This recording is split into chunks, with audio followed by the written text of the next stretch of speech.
Where is the horrible smell of carrion coming from?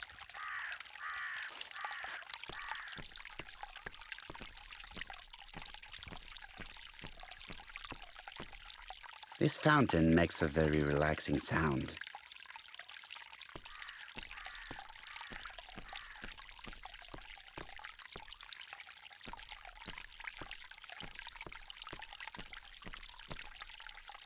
This wisteria is in full bloom.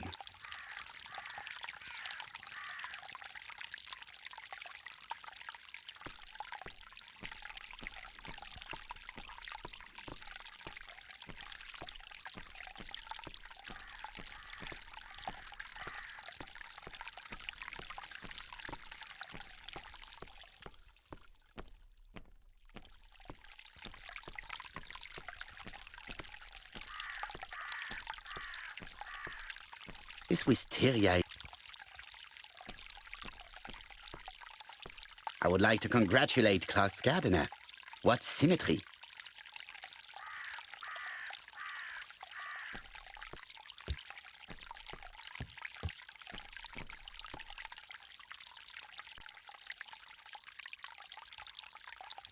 Tut-tut.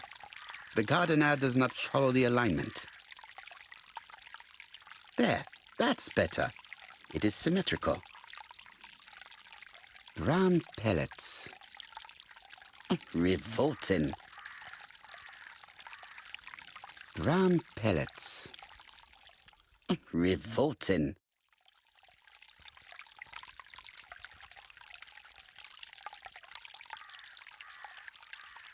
There, that's...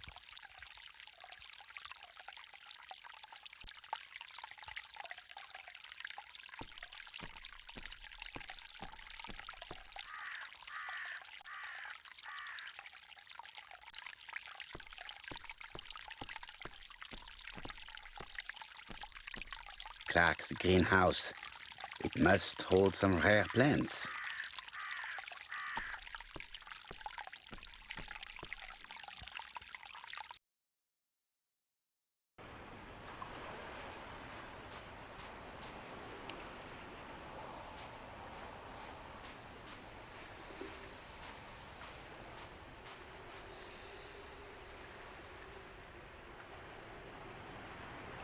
May you have peace, Carmichael. Charlotte.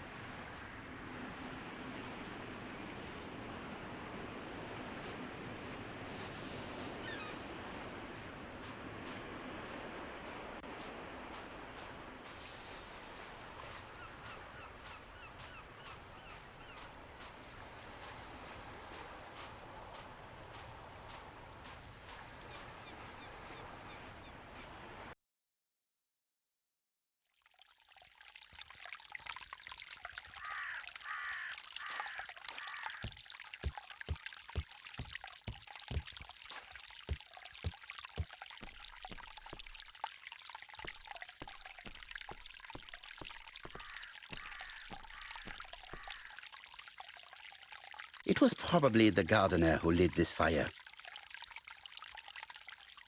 Look here. I wonder if someone wanted to get rid of these papers. This object would probably be useful to me. Let us now try and get our brain cells to work.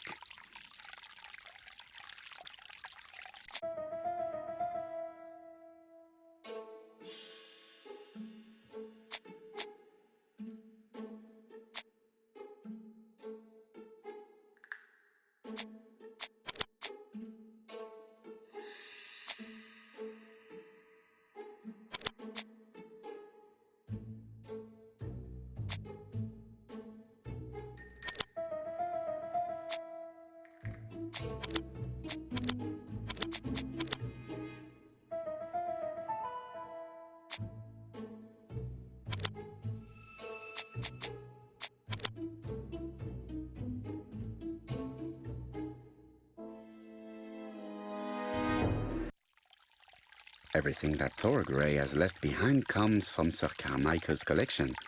He most probably gave them to her, but she chose to leave them here rather than run the risk of being accused of theft. It is understandable when you know just how much Lady Clark mistrusted her. Let us now try and get our brain cells to work.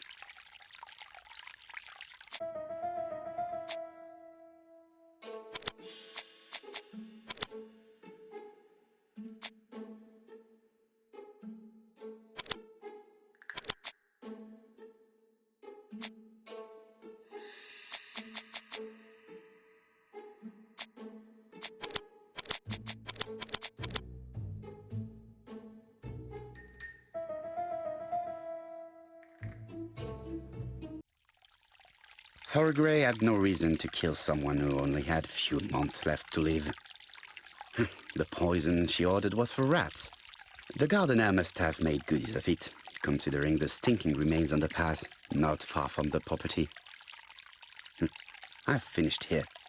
I must put the skeleton key back and inform Hastings that I'm returning to London.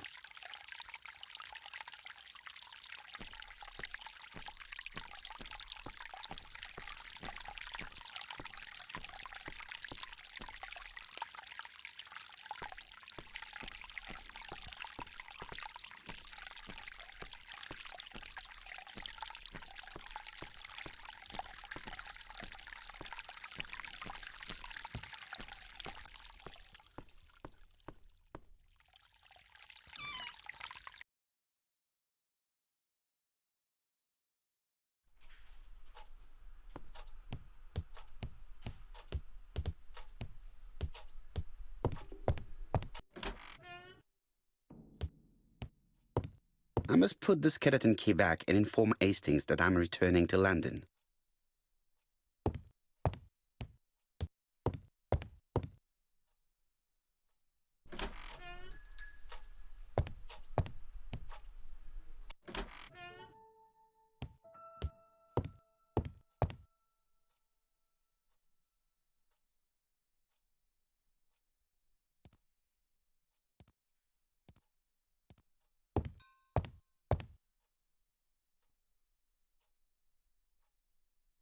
April 19.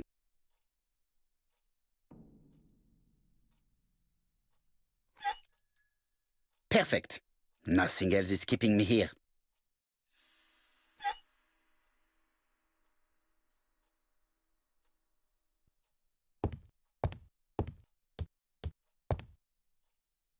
Hello, Hastings? I have finished in Shurston. I will take the first train. Tell me, do you know how to restore writing on a burnt document? Yes, you just have to soak a cloth with a hydrochloric acid solution and rub the sheet of paper. Then the characters appear. Bien.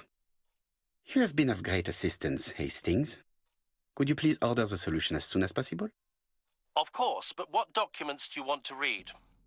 You will see, my friend. À ce soir.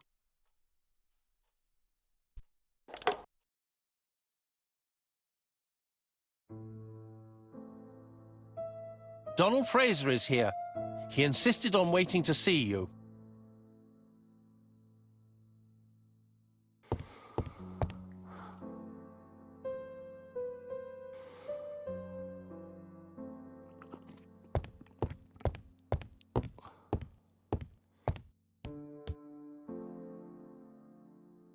This man is tired.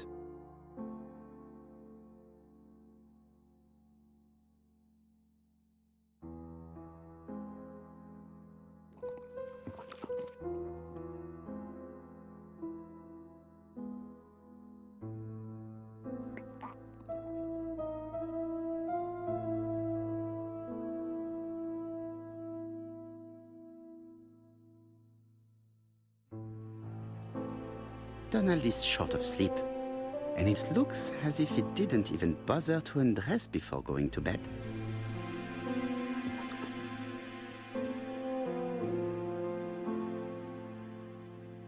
Mr. Poirot, I don't know why I'm here.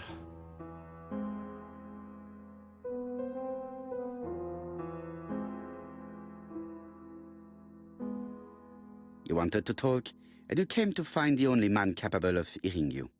Mr. Poirot, since Betty's death, I've doubts about myself. I don't know what to do. And I keep having a horrible dream 3 nights in a row.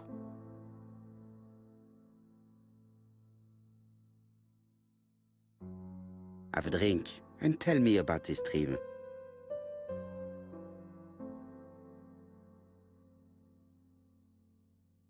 It's always the same. I'm on the beach with Betty. I grab her round the throat, and I squeeze, and squeeze until she's dead. Her head falls back, and I see that it's no longer Betty. It's Megan's face. Have you seen Megan Barnard recently? Yes, our grief has brought us together. I never really knew her before. She's really quite a remarkable girl. But I would never tell her about my dream. Why not? Is it her you are attacking in your dream? No, it's Betty. And once Betty is dead, it's Megan's face that appears in its place. Very interesting. Let us now try and get our brain cells to work.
Mr. Fraser, I think that the real meaning of this dream is that you are in love with Megan Barnard.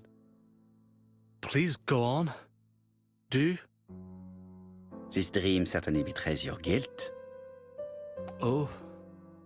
But what do you feel guilty about? Having killed your fiancé? Possible. Or forgetting her very quickly for her sister? Certainly. And this forgetting is perceived as a second death. So you don't really think I was the one who killed Betty? I do not exclude this theory. I am simply saying that I do not need to know that fact to explain your dream and your guilt. Thank you for being frank, Mr. Poirot. You've helped me a great deal. I'm going back to Bexhill. I'll not take any more of your time up. It is late, Mr. Fraser, and you are tired. I'll sleep on the train. I like trains. It's easy to sleep rocked by the sound of the wheels. Poor boy, he seems completely lost. Well, women seem to like him. I think Megan will take care of him. Oh, I remember. Did you order the product I needed? Yes, we'll be receiving it tomorrow. Bien, it is late, and I asked Miss Gray to come tomorrow morning. I have a few questions I wish to ask her.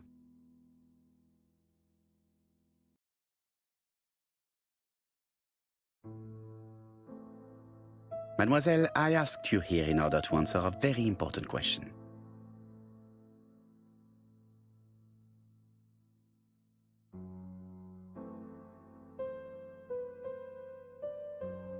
Am I right in thinking you said that you did not speak to anyone on the day Sir Carmichael was murdered?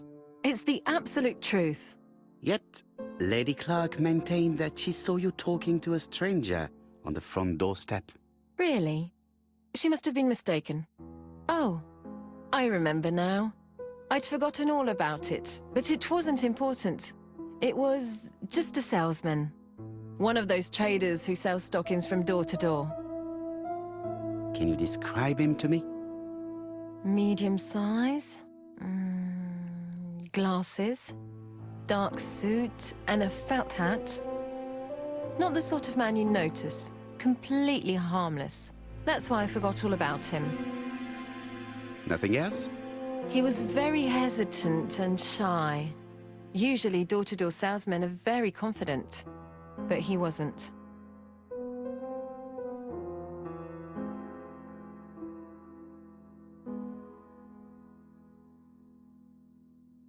You did not leave Churston willingly, I believe.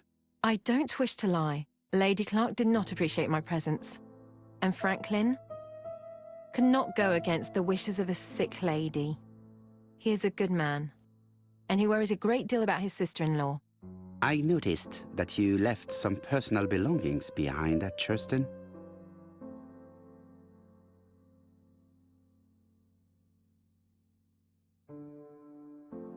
It was too risky for you to keep these objects, am I correct? Risky? What was the risk?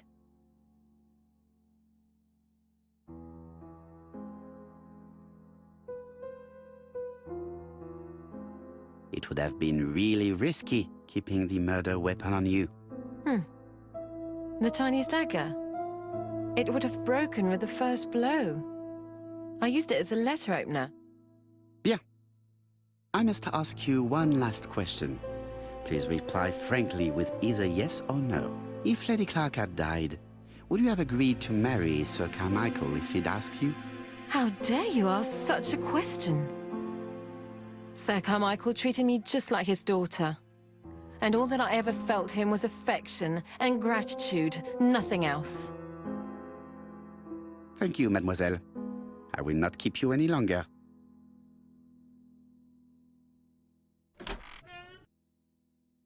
I met Thora Grey on the stairs. Her cheeks were ablaze, and she appeared to be deeply hurt.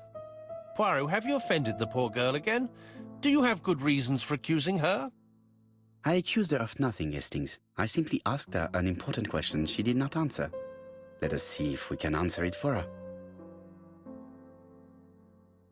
Let us now try and get our brain cells to work.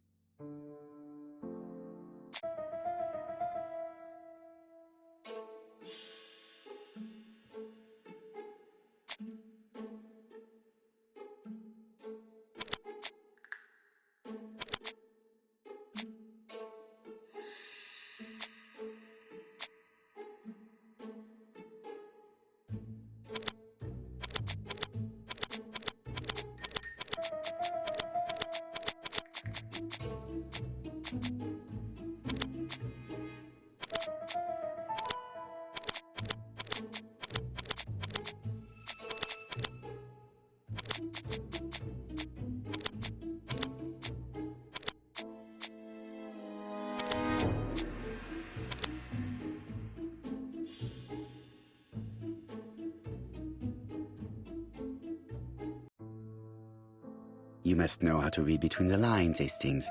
When Sir Carmichael refers to paternal affection, he is lying to himself. Read this engraving on the brooch. A dark dragon for an angel with glossy hair. These are the words of a lover, not a father. Lady Clark was not wrong. What if Sir Carmichael had fallen in love with his secretary? That doesn't mean that she forced him to do so. True, there are extenuating circumstances. She is a penniless orphan. But she is calculating. Just look how she avoided it when asked if she would have married Clark. I see. You think she seduced Sir Carmichael for her own gain, and that now she is doing the same with his brother. Poirot, your world is a very dark place. Do not get carried away, mon ami. We have another more important matter to settle. Really? Yes, would you believe that Miss Grey taught me something new? Let us now try and get our brain cells to work.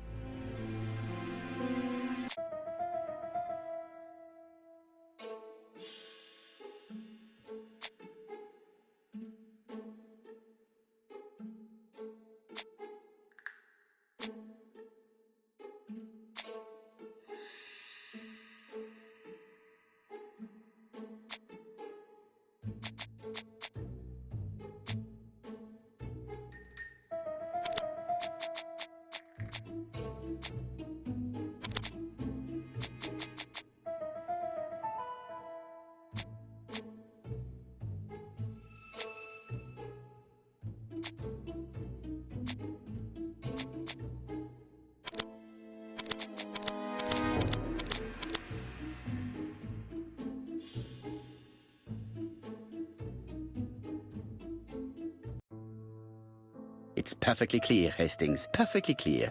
Indeed, a stocking seller visited Andover, Bexhill, and Churston on the day of each murder. We have our suspect. This should be of interest, Job.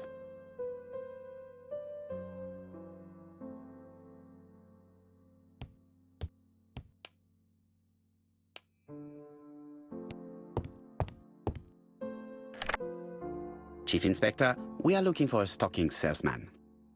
I see you have a suspect. Yes. Contact all the stocking wholesalers who may employ him. Your suspect is a salesman? No, he does not take orders. He sells door to door. Right. The hunt is on.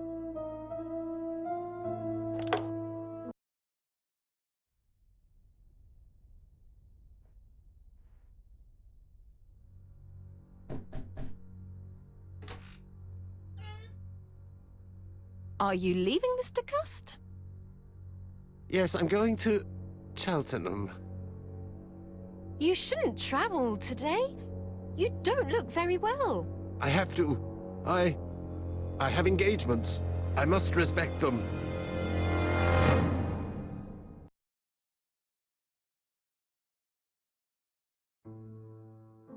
Can you get the post, Hastings? And why don't you go and get it yourself?